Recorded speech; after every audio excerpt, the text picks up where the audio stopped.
Millions of Nepalese citizens are heavily affected by poverty and the events that come along with it each year. Growing up in Nepal, I remember streets being covered in trash, dust, and even human waste. Every day, my family and I were forced to wear dust masks to protect ourselves from harmful remains left on the streets.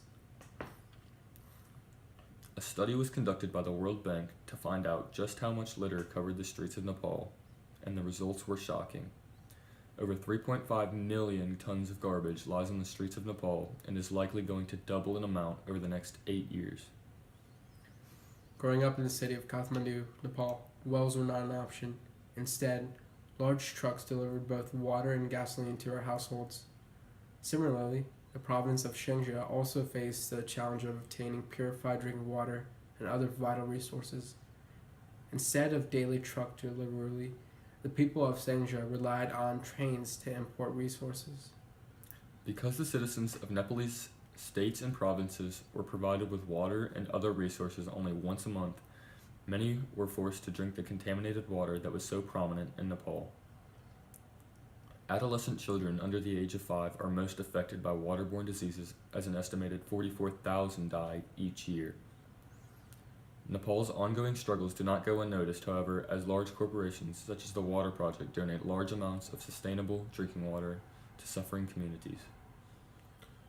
Even though my family decided to settle in America, the majority of my relatives still live in Nepal to this day and have experienced natural occurrences most people can only imagine.